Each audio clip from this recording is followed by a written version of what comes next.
میرے عزیز دوستو، آج کا جو ہمارا موضوع ہے وہ نہایت ہی اہم موضوع ہے۔ اس عظیم ہستی کے بارے میں ہے کہ جو خود تو محنت کرتا ہے، محنت کی چکی میں پس رہا ہوتا ہے، اس کی بدولت پوری قوم خوشحالی سے رہ رہی ہوتی ہے۔ آج ہمارا موضوع یوم مزدور کے حوالے سے ہے، جسے لیبر ڈے کے طور پر عالمی سطح پر منایا جاتا ہے۔ یہ لیبر ڈے جو منایا جاتا ہے یکم مئی کو، آج یکم مئی ہے، تو یہ یکم مئی کو ہی کیوں منایا جاتا ہے؟ یہ جنوری میں کیوں نہیں منایا جاتا؟ یہ فروری میں کیوں نہیں منایا جاتا؟ یہ ایک سوال ہے۔ یہ ستمبر دسمبر میں کیوں نہیں منایا جاتا؟ یکم مئی کا انتخاب کیوں کیا گیا؟ تو اس کا جب پس منظر ہم دیکھتے ہیں تو اس کے پس منظر میں کچھ مزدوروں کی قربانیاں ہیں۔ وہ اس طرح کہ امریکہ کا ایک شہر ہے شکاگو، وہاں پر مزدوروں کے اوپر بہت زیادہ ظلم و ستم ہونا شروع ہو گیا۔ 16 گھنٹے 18 گھنٹے ان سے کام لیا جاتا اور ان کو اجرت نہ دی جاتی، ان کی محنت کے پیسے ان کو پورے نہ دیے جاتے۔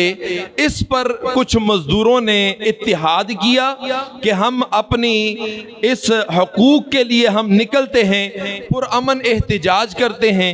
تو جب وہ پرامن احتجاج کے لیے وہ نہتے مزدور جب روڈوں پر نکلے تو وقت کا جو اس وقت حکمران تھا اس نے ان نہتے مزدوروں پر فائرنگ کر دی۔ فائرنگ کروانے کے نتیجے میں کیا ہوا کہ ہزاروں مزدور جاں بحق ہو گئے اور کچھ کو قید کر لیا گیا، کسی کو سزائے موت سنا دی گئی، کسی کو عمر قید سنا دی گئی، یعنی بڑے ظلم و ستم کیے گئے۔ یہ واقعہ 1886 کا یعنی 19ویں صدی کا ہے۔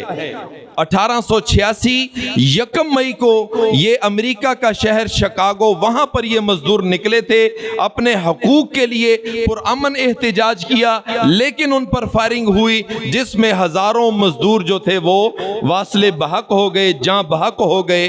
تو ان کی اس قربانی کو یاد کرنے کے لیے عالمی سطح پر پھر یہ ایک بل پاس ہوا کہ ہر ملک جو ہے ان کی یاد کے لیے یوم مزدور یعنی لیبر ڈے وہ منائے گا۔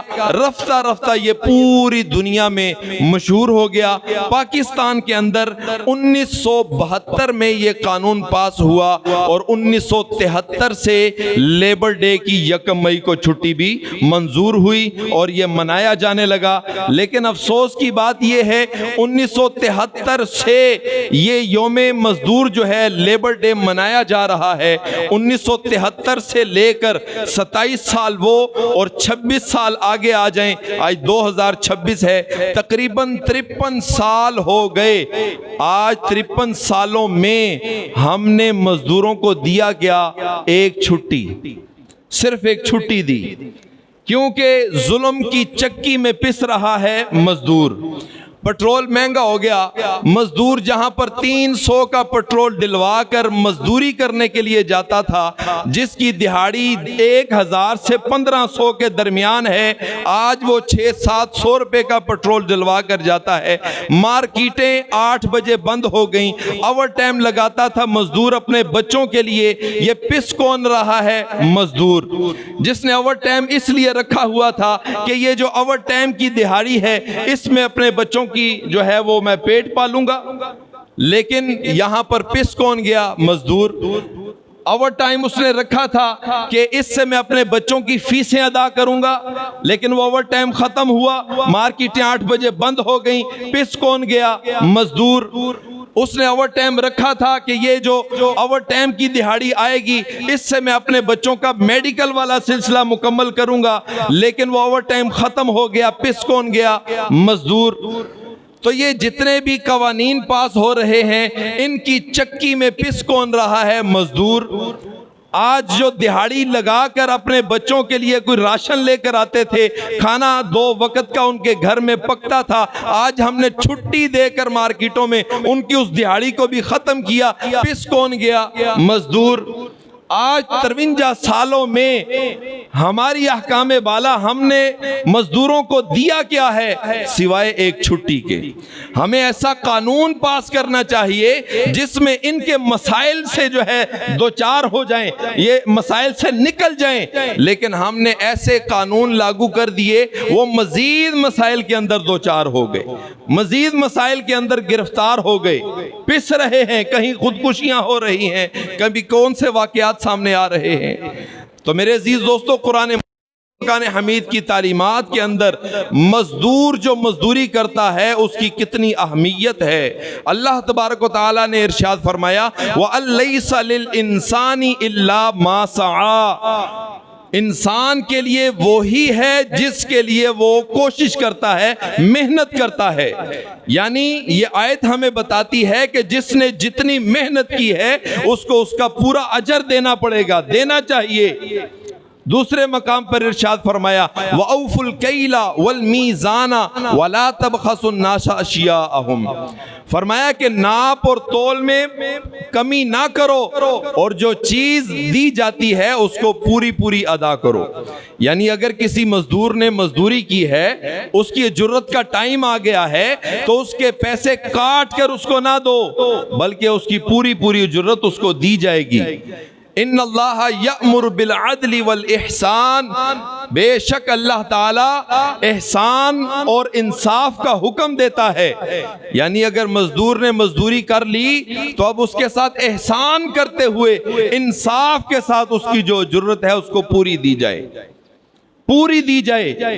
ان اللہ یأمر ان تؤدوا الامانات الی اہلها، ایک اور مقام پر اللہ تبارک و تعالی نے ارشاد فرمایا کہ اللہ تعالیٰ یہ حکم دیتا ہے کہ جو امانتوں کے اہل ہیں ان کی امانتیں ان کو پوری پوری لوٹائی جائیں۔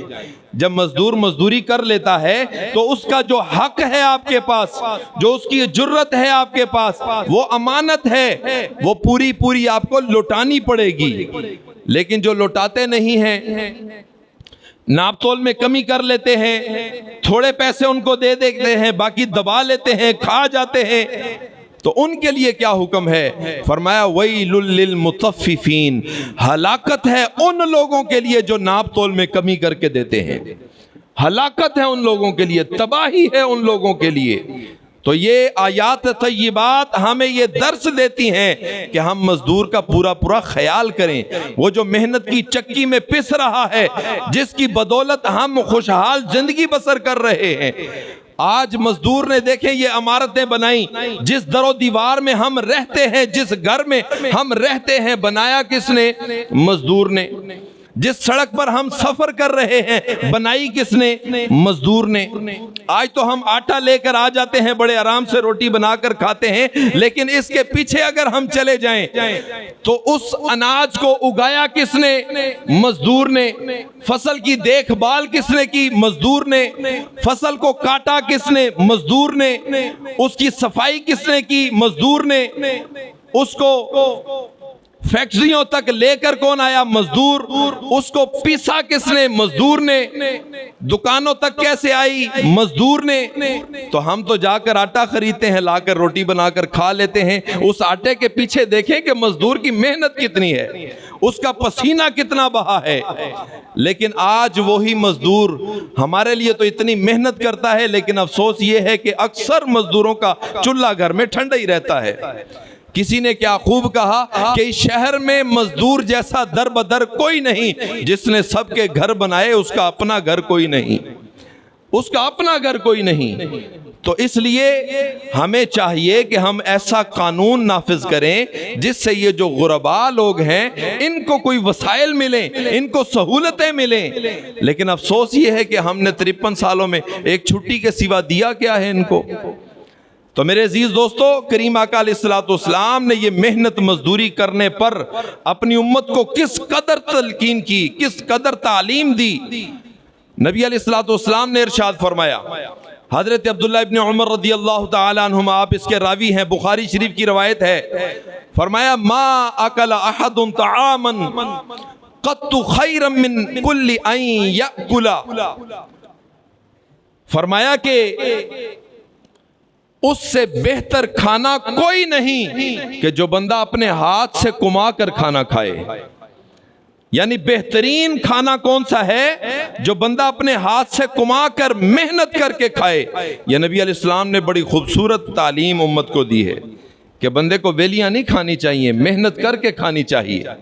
محنت کر کے کھانے میں مزہ ہی ایک الگ ہے. اور فرمایا لَأَن يَأْخُذَ أَحَدُكُمْ حَبْلَهُ فَيَأْتِيَ بِحُزْمَةِ حَطَبٍ عَلَى ظَهْرِهِ فَيَبِيعَهَا فَيَكُفَّ اللَّهَ بِهَا وَجْهَهَا خَيْرٌ لَهُ مِنْ أَن يَسْأَلَ النَّاسَ.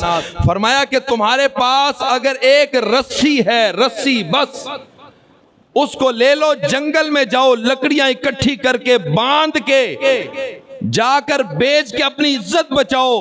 یہ بہتر ہے اس سے کہ تم لوگوں کے آگے سوال کرو.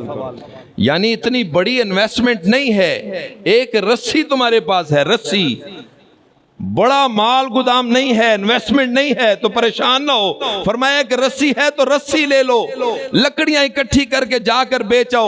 اس سے مراد یہ ہے کہ کوئی بھی محنت والا کام مل جائے تو شرم نہ کرو، محنت والا کام کر کے تم کھاؤ. یہ اس سے بہتر ہے کہ تم لوگوں کے آگے ہاتھ پھیلاؤ، یہ اس سے بہتر ہے.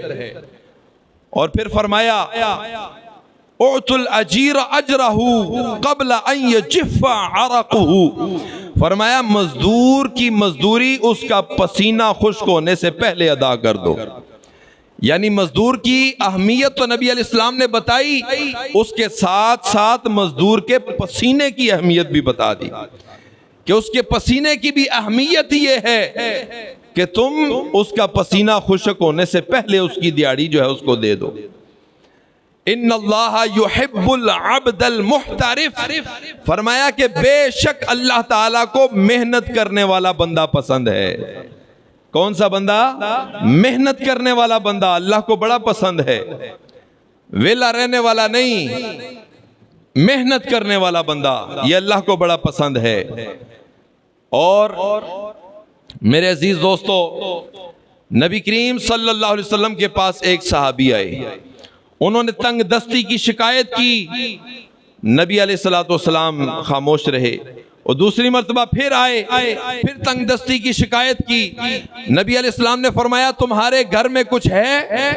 تو اس نے عرض کیا یا رسول اللہ صلی اللہ علیہ وسلم، ایک کمبل ہے میرے گھر میں، آدھا ہم نیچے بچھاتے ہیں، آدھا اوپر اوڑھتے ہیں، اس کے علاوہ ایک پانی کا پیالہ ہے، بس اس کے علاوہ اور کچھ نہیں ہے. تو نبی علیہ السلام نے فرمایا وہ لے کر آؤ. وہ منگوا لیا، اس سے کمبل بھی منگوا لیا، پیالہ بھی منگوا لیا. ایک صحابی کو اس کے ساتھ بھیجا کہ جاؤ مارکیٹ میں یہ بیچ کر آؤ. جب وہ بیچ کر آئے، پیسے کچھ لے کر آئے، تو نبی علیہ السلام نے فرمایا کہ ان پیسوں کا ایک کلہاڑا خریدو. وہ کلہاڑا خریدا گیا. نبی علیہ السلام نے فرمایا کہ یہ کلہاڑا لے لو، جنگل میں جاؤ، لکڑیاں کاٹو اور اس کو بازار میں بیچو، یہ اپنا کام شروع کرو. وہ جا کر جنگل میں لکڑیاں کاٹنا شروع ہو گئے، بیچنا شروع ہو گئے. چند دنوں کے اندر اندر وہ صحابی خوشحال ہو گئے، ان کے گھر کے حالات بہتر ہو گئے، کمبل بھی آ گئے، پیالہ بھی آ گیا، اور چیزیں بھی آ گئیں، خوشحال بھی ہو گئے. نبی علیہ السلام نے فرمایا یہ اس سے بہتر تھا کہ قیامت کے دن تم سوال کرنے والا داغ اپنے ساتھ لے کر آتے. فرمایا یہ اس سے بہتر ہے کہ تم محنت کرتے ہو اور اب خود بھی کھاتے ہو، دوسروں کو بھی کھلاتے ہو. ایک صحابی نبی علیہ السلام نے ان سے سلام کیا. روایات میں آتا ہے کہ ان کے ہاتھ بہت سخت تھے. نبی علیہ السلام نے ان کے ہاتھ کو پکڑ لیا اور پوچھا کہ یہ اتنے سخت کیوں ہیں؟ عرض کرنے لگے یا رسول اللہ میں اپنے ہاتھ سے محنت کرتا ہوں. نبی علیہ السلام نے اس صحابی کے ہاتھ کو چوم لیا. اللہ اکبر، نبی علیہ السلام نے چوم لیا. یہ چومنا یہ امت کو تعلیم ہے کہ نبی علیہ السلام کو محنت کرنے والے ہاتھوں سے بھی کتنا پیار ہے. اور پھر نبی علیہ السلام نے فرمایا الکاسب حبیب اللہ، حلال کمانے والا اللہ کا ولی ہے. حلال کمانے والا اللہ کا ولی ہے. تو میرے عزیز دوستو، کس قدر محنت کو ترجیح دی جا رہی ہے. حضرت سیدنا فاروق اعظم رضی اللہ تعالیٰ عنہ، آپ کا دور خلافت تھا. ایک بندہ مسجد میں بیٹھ کر اللہ کی بارگاہ میں عرضی پیش کر رہا ہے، یا اللہ مجھے تجھ پہ بھروسہ ہے، یا اللہ مجھے تجھ پہ بھروسہ ہے، میں تجھ پہ توکل کرتا ہوں۔ سیدنا فاروق اعظم رضی اللہ تعالیٰ عنہ وقت کے امیر المومنین ہیں، جب آپ نے سنا، آپ نے اس کو بازو سے پکڑ کے مسجد سے نکالتے ہوئے فرمایا محنت کرو، جا کے پہلے محنت کرو پھر اللہ پہ توکل کرو۔ یعنی یہ محنت کرنا، یہ جو اسباب ہیں، یہ نہیں کہتے کہ اللہ پہ توکل نہ کرو۔ اللہ پہ توکل کرنا یہ ترک اسباب کا نام نہیں ہے۔ ایک صحابی نبی علیہ السلام کے پاس آئے، یا رسول اللہ یہ میں اونٹنی نماز پڑھنی ہے، یہ اونٹنی کھلی چھوڑ کے اللہ پہ توکل کروں یا باندھ کر؟ نبی علیہ السلام نے فرمایا اس کو باندھ کر پھر اللہ پہ توکل کرو۔ یعنی ترک اسباب کا نام توکل نہیں ہے۔ تو یہ محنت کرنا یہ اللہ تعالیٰ کو بھی بڑا پسند ہے۔ اللہ کے نبی حضرت داؤد علیہ السلام، آپ بیس بدل کر، روایات میں آتا ہے، قصص الانبیاء میں بھی یہ لکھا ہے، آپ بیس بدل کر مختلف شہروں میں جاتے، لوگوں سے پوچھتے کہ بتاؤ داؤد کے بارے میں کیا جانتے ہو، داؤد کیسا ہے؟ تو لوگ پھر کہتے کہ کوئی کہتا کہ وہ بڑے خوبصورت ہیں، کوئی کہتا کہ ان کی آواز بڑی خوبصورت ہے، کوئی کہتا کہ وہ بڑے احسان کرنے والے ہیں، کوئی کہتا کہ وہ بڑے انصاف کرنے والے ہیں۔ ایک دن کیا ہوا، وہ بیس بدل کر جب گئے تو آگے جبریل علیہ السلام بھی بیس بدل کر آئے ہوئے تھے۔ ان سے پوچھا کہ داؤد کے بارے میں کیا جانتے ہیں؟ تو انہوں نے کہا کہ داؤد علیہ السلام بڑے احسان کرنے والے، بڑے انصاف کرنے والے ہیں، بڑی خوبصورت آواز ہے، بڑے عبادت گزار ہیں، لیکن ایک مسئلہ ہے۔ داؤد علیہ السلام ایک دم کہ یہ کون سا مسئلہ بتانے لگے ہیں؟ پوچھا اس لیے کرتے تھے کہ اگر کسی کو کوئی مسئلہ ہو تو میں اس کا مسئلہ حل کر دوں، اور اپنی عاجزی کے لیے بھی پوچھا کرتے تھے۔ تو جب آپ جبریل علیہ السلام نے کہا نا کہ ایک مسئلہ ہے، تو آپ متوجہ ہو گئے کہ کون سا مسئلہ ہے، بتائیں مجھے۔ تو جبریل علیہ السلام نے فرمایا کہ سارا کچھ معاملات بڑے احسن انداز میں کرتے ہیں، مسئلہ یہ ہے کہ وہ بیت المال سے کھاتے ہیں، اپنے ہاتھ کی محنت نہیں کرتے۔ اللہ اکبر! یہ بات سننی تھی، اللہ کی بارگاہ میں گڑ گڑانا شروع کر دیا، اللہ کی بارگاہ میں گڑ گڑانا شروع کر دیا۔ تو اللہ تعالیٰ کی طرف سے یہ پھر حکم ہوا، غالباً سورہ نازیات میں یہ آیت موجود ہے، اللہ تعالیٰ نے داؤد علیہ السلام کو لوہے کا کام کرنے کا حکم دیا۔ پھر داؤد علیہ السلام پھر لوہے کی زنجیریں بناتے، زرہیں بناتے، اوزار بناتے، اس کو بیچتے، اس سے جو منافع ہوتا آپ پھر اس سے کھایا کرتے۔ پھر بیت المال سے آپ نے کھانا چھوڑ دیا۔ یعنی اللہ کے نبی ہیں لیکن محنت کر کے کھا رہے ہیں، محنت کو ترجیح دے رہے ہیں۔ انبیاء کرام نے محنتیں کی ہیں، محنت کر کے کھایا ہے۔ ایک بندہ وہ کہنے لگا کہ اللہ تعالیٰ تو رزق دیتا ہی دیتا ہے، ہر حال میں رزق دیتا ہے، تو لہٰذا میں محنت نہیں کرتا، میں ویسے ہی دیکھتا ہوں اللہ تعالیٰ مجھے رزق دیتا ہے۔ جنگل میں چلا گیا، جنگل میں جا کے ایک درخت کے اوپر چڑھ گیا، میں دیکھتا ہوں یہاں پر مجھے اللہ رزق دیتا ہے۔ اتنے میں اس نے کیا دیکھا کہ ایک شیر آیا، اس نے ہرن پہ حملہ کیا، ہرن کو پکڑا، اس نے کھایا، تھوڑی سی جو بچ گئی اس کو چھوڑ دیا، شیر چلا گیا۔ جب شیر چلا گیا ادھر سے گدڑ آیا، گدڑ نے کھانا شروع کر دیا۔ تو اس بندے نے جو درخت پہ چڑھا ہوا تھا اس نے کہا کہ یہ دیکھو محنت شیر نے کی، شکار شیر نے کیا، وہ چلا گیا، گدڑ نے تو محنت بھی نہیں کی، شکار بھی نہیں کیا، اللہ نے تو گدڑ کو بھی دے دیا، تو اللہ مجھے بھی دے گا۔ جب اس نے یہ بات کہی تو غیب سے ایک آواز آئی کہ اللہ کے بندے، تو نے شیر والی زندگی کو چھوڑ دیا اور گدڑ والی زندگی گزارنا تو نے پسند کر لیا۔ شیر والی زندگی تجھے پسند نہیں آئی، جس نے خود بھی محنت کی، خود بھی کھایا، دوسروں کو بھی کھلایا، اور تو نے گدڑ والی زندگی کو پسند کر لیا۔ جب اس نے یہ آواز سنی تو اس نے اپنا ارادہ بدل لیا، اس نے کہا میں بھی محنت کروں گا، خود بھی کھاؤں گا، دوسروں کو بھی کھلاؤں گا۔ تو میرے عزیز دوستو، یہ شیر والی زندگی ہوتی ہے، خود بھی بندہ محنت کرے، خود بھی کھائے اور دوسروں کو بھی کھلائے، اور اپنے ماتحت جو عملہ ہے اس پر شفقت بھی کریں۔ مزدوروں پر، جو فیکٹری کے اونر ہیں ان کو چاہیے کہ اپنے مزدوروں پر شفقت بھی کریں۔ حضرت امام زین العابدین رضی اللہ تعالیٰ عنہ، آپ کی ایک لونڈیا تھی، پانی لے کر آئی، ٹھوکر لگی، وہ پانی آپ کے اوپر، وہ پانی آپ کے اوپر سارا گر گیا. تو آپ نے جلال سے دیکھا تو وہ لونڈیا بھی اس وقت کی جو لونڈیا ہوتی تھی وہ پوری عالمہ فاضلہ ہوا کرتی تھی. وہ لونڈیا نے جب دیکھا کہ آپ کو جلال آیا، فوراً اس نے ایک آیت پڑھی، وَالْقَاظِمِينَ الْغَيْظَ وَالْعَافِينَ عَنِ النَّاسِ، غصے کو پی جانے والے، لوگوں کو معاف کرنے والے اللہ کو بڑے پسند ہیں. جب اس نے آیت پڑھی تو آپ کا جلال اسی وقت جمال میں بدل گیا. فرمایا جا میں نے تجھے معاف کر دیا، میں نے تجھے معاف کر دیا. اس نے اگلی آیت کا اگلا حصہ پڑھا، واللہ یحب المحسنین، اللہ تعالیٰ احسان کرنے والوں کو، نیکیاں کرنے والوں کو پسند کرتا ہے. جب اس نے یہ آیت پڑھی آپ نے فرمایا جا میں نے تجھے اللہ کی رضا کے لیے آزاد کر دیا. اللہ اکبر. یہ ایسے تھے ہمارے اسلاف. حضرت ابو مسعود انصاری رضی اللہ تعالیٰ عنہ، آپ کی ایک لونڈیا بکریاں چرایا کرتی تھی، وہ کسی وجہ سے لاپرواہ ہو گئی، کہیں بیٹھ گئی، اتنے میں ایک بھیڑیا آیا، اس نے بکری کو اٹھایا اور چلا گیا. جب وہ آئی تو آپ نے ایک زوردار اس کو تھپڑ لگایا کہ کہاں بے پرواہ ہو گئی تھی، تمہاری وجہ سے ایک بکری بھیڑیا لے گیا. تو پیچھے سے آواز آئی کہ تھپڑ مارنے سے پہلے سوچ لیا ہوتا کہ تم سے بھی ایک طاقتور ہے. آپ فرماتے ہیں کہ جس وقت میں نے پیچھے مڑ کے دیکھا تو وہ کوئی عام نہیں تھا، نبی کریم صلی اللہ علیہ وسلم تھے. کہتے میں اتنا شرمسار ہوا، اتنا شرمسار ہوا، اسی وقت میں نے عرض کیا یا رسول اللہ صلی اللہ علیہ وسلم، میں آپ کو گواہ بنا کر کہتا ہوں کہ میں نے اس کو آزاد کر دیا، میں نے اس کو آزاد کر دیا.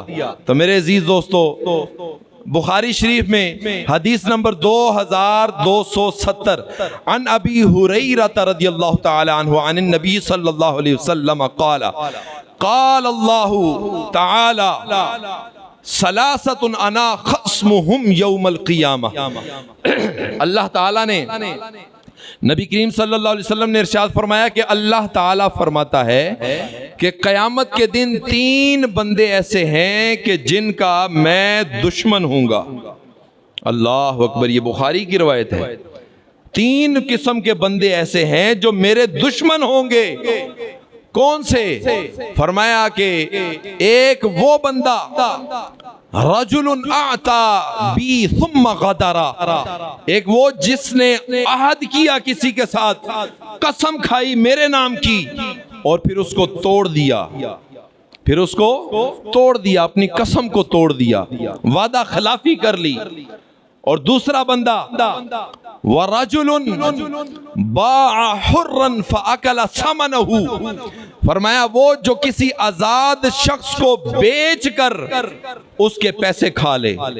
آج تو غلامی والا سلسلہ نہیں ہے. آزاد شخص جس طرح حضرت زید بن حارثہ نبی علیہ السلام کے غلام، یہ کوئی جدی پشتی غلام نہیں تھے، اپنی والدہ کے ساتھ سفر کر رہے تھے، راستے میں کوئی لٹیرے ملے، انہوں نے ان کو چھین لیا، بازار میں جا کر غلام بنا کر بیچ دیا.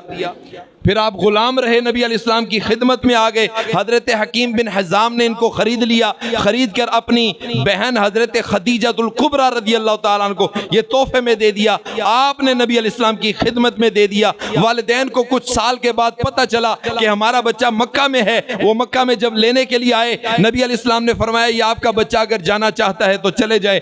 تو حضرت زید بن حارثہ سے جب پوچھا، اتنے سالوں کے بعد ماں باپ سے جب ملاقات ہو تو پیار کا ایک محبت کا ایک انداز ہی نرالا ہوتا ہے. جب ان سے کہا کہ زید آؤ ہمارے ساتھ، تو زید بن حارثہ کہنے لگے کہ میں نبی علیہ السلام کی جدائی برداشت نہیں کر سکتا. یہ ہوتی ہے محبت. یا رسول اللہ فدا کا ابی و امی، یا رسول اللہ میرے ماں باپ آپ پہ قربان جائیں. حضرت زید بن حارثہ نے جانا پسند نہیں کیا. وہ حضرت زید بن حارثہ آزاد تھے، غلام بنا کر بیچا گیا. لیکن آج چونکہ غلاموں والا سلسلہ نہیں ہے، آج اس کو یوں آپ سمجھیں کہ کسی کو بے گناہ پیسے دے کر قید کروا لیا جائے. کسی کو بے گناہ قید کروا لیا جائے، جھوٹا مقدمہ اس پر ڈال دیا جائے، جیل کی سلاخوں میں اس کو بند کروا دیا جائے، آج یہ حدیث اس بندوں پر فٹ آتی ہے۔ تو ایسے بندے بھی کل قیامت کے دن اللہ کے دشمنوں کی صف میں کھڑے ہوں گے۔ اور تیسرا فرمایا وَرَجُلٌ اسْتَأْجَرَ أَجِيرًا فَاسْتَوْفَى بِهِ وَلَمْ يُعْتِهِ أَجْرَهُ، فرمایا کہ جس نے مزدور کی مزدوری پوری کروائی اور اس کو پیسے نہ دیے، یہ بھی کل قیامت کے دن اللہ کے دشمنوں کی صف میں کھڑے ہوں گے۔ تو میرے عزیز دوستو، جہاں پر اتنے حقوق قرآن پاک میں احادیث مبارکہ میں بیان کیے جاتے ہیں مزدوروں کے، تو وہاں پر میں گزارش کروں گا کہ مزدور کو بھی اپنی مزدوری میں ڈنڈی نہیں مارنی چاہیے۔ بعض مزدور ایسے ہیں، انہوں نے ایسے ایسے کردار ادا کیے ہیں کہ لوگ صحیح جو مزدور ہیں، ایماندار، ان سے بھی ڈر گئے ہیں، ان سے بھی ڈر گئے ہیں۔ میں نے مسجد بنوانی تھی، گھر نہیں، مسجد بنوانی تھی۔ ایک صاحب نے مجھے کہا کہ یہ بڑا ایماندار مستری ہے، آپ اس کو لگا لیں۔ میں نے اس کو لگا لیا۔ جب وہ اس سے طے ہو گیا سارا معاملہ، تو میں نے وہ ویڈیو بھی بنا لی، ضامن اس بندے کو بنا لیا جس نے گارنٹی دی تھی، ویڈیو میرے پاس موجود تھی۔ اچھا، اس نے اب پیسے مجھ سے زیادہ مانگنا شروع کر دیے۔ ایک دو دوستوں نے کہا کہ شاہ جی پیسے اتنے دینے ہیں جتنا کام کرے۔ میں نے اس ضامن سے پوچھا کہ یہ پیسے مانگ رہا ہے، اس نے کہا شاہ جی انہیں پج جڑ ہے، دے دو تسی۔ میں نے سوچا کہ بھئی ایک بوجھ مجھ سے ہلکا ہو جائے گا، دینے تو بعد میں بھی ہیں، چلے مسجد کے پیسے ہیں، میں نے دے دیے۔ اچھا، وہ پیسے مجھ سے زیادہ مانگتا رہا۔ آج میری والدہ بیمار ہے، آج میری بچی بیمار ہے، میں اس کو دیتا رہا۔ تو جب اس کے پاس تقریباً 15.5 لاکھ روپیہ میرا چلا گیا، تو کہنے لگا میں نے کام نہیں کرنا۔ میں نے اس سے کہا کہ بھئی میں نے کبھی تجھے گالی دی ہے؟ کبھی بد کلامی ہوئی؟ کبھی تلخ مزاجی میری دیکھی؟ کام کیوں نہیں کرنا؟ اس نے کہا بس میرا دل نہیں کرتا، میں نے نہیں کرنا۔ پتہ چلا کہ اس کو 2-3 کام بڑے بہترین اور مل گئے، ادھر چلا گیا۔ کبھی اس کو گالی نہیں دی، کبھی کوئی تلخ کلامی نہیں ہوئی۔ خیر، وہ کیس چلتا چلتا راوی روڈ تھانے میں آ گیا۔ اے ایس آئی غلام رسول ابھی بھی وہاں پر ان کی ڈیوٹی موجود ہے، ان کے پاس کیس چلا گیا۔ ان کی ڈیوٹی لگی ٹھیکیدار کو لے کر جائیں، کتنا کام کیا ہے۔ جب وہ ٹھیکیدار لے کر وہاں پر گئے، پتہ چلا 5 یا 6 لاکھ روپے کا کام کیا ہے، بس اس سے زیادہ کا یہ کام نہیں ہے۔ تو باقی پیسے، اب جب باقی پیسوں کا مطالبہ تھانے سے ہوا تو پھر کہنے لگے کہ جی پیسے کون سے، مجھے کون سے پیسے دیے ہیں؟ تو میرے پاس سارا ریکارڈ موجود تھا، میں سارا ریکارڈ میں نے پیش کر دیا کہ یہ دیکھیں۔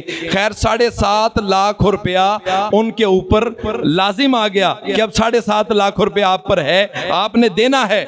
تو پھر وہ ضامن جو تھے، میں نے ان کو بلوا لیا۔ وہ بڑے جناب ناراض ہوئے کہ تھانے میں مجھے بلا لیا۔ میں نے کہا بھئی میں تو ان کو نہیں جانتا، ضامن تو آپ ہیں۔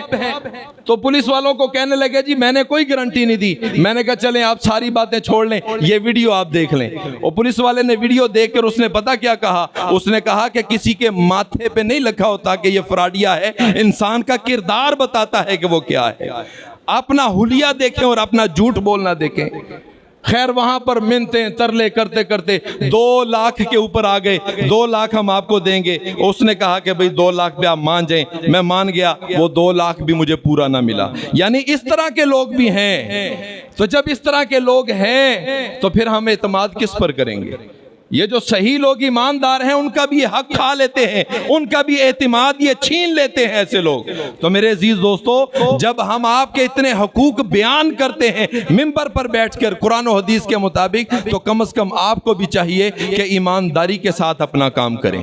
تو جب آپ ایمانداری کے ساتھ اپنا کام کریں گے، آپ کے کام میں اللہ تعالیٰ برکتیں عطا فرمائے گا۔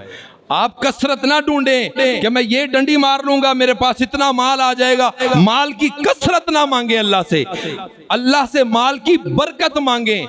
کثرت ختم ہو جاتی ہے، برکت ختم نہیں ہوتی۔ اس کی ایک سادہ سی مثال یہ ہے کہ آپ کتیا دیکھ لیں کہ وہ سال میں کتنے بچے جنتی ہے، بکری دیکھ لیں کتنے بچے جنتی ہے، اس کے 8-10 بچے ہوتے ہیں، کثرت ہوتی ہے۔ اور بکری میں 2 بچے، برکت ہوتی ہے۔ بکریوں کے ریوڑ آپ کو نظر آئیں گے لیکن کتوں کے ریوڑ آپ کو نظر نہیں آئیں گے، جبکہ کوئی کھاتا بھی نہیں۔ یہاں پر یہ مال کھایا بھی جاتا ہے، قربانی بھی ہوتی ہے، ذبح بھی کی جاتی ہے، لیکن ختم نہیں ہو رہا۔ کیوں؟ برکت ہے۔ ادھر کثرت تھی، ختم ہو گیا، ادھر برکت تھی، ختم ہی نہیں ہو رہا۔ رہا، کرنے کے باوجود بھی ختم نہیں ہو رہا، تو اس لیے اللہ تعالیٰ سے مال میں برکت مانگا کریں، کثرت نہ مانگا کریں۔ اللہ تعالیٰ سے دعا ہے کہ اللہ تعالیٰ ہمیں قرآن پاک کی آیات طیبات کی روشنی میں، احادیث مبارکہ کی روشنی میں دین متین کو صحیح معنوں میں سیکھ کر اس پر عمل کرنے کی توفیق عطا فرمائے۔ وما علینا الا البلاغ۔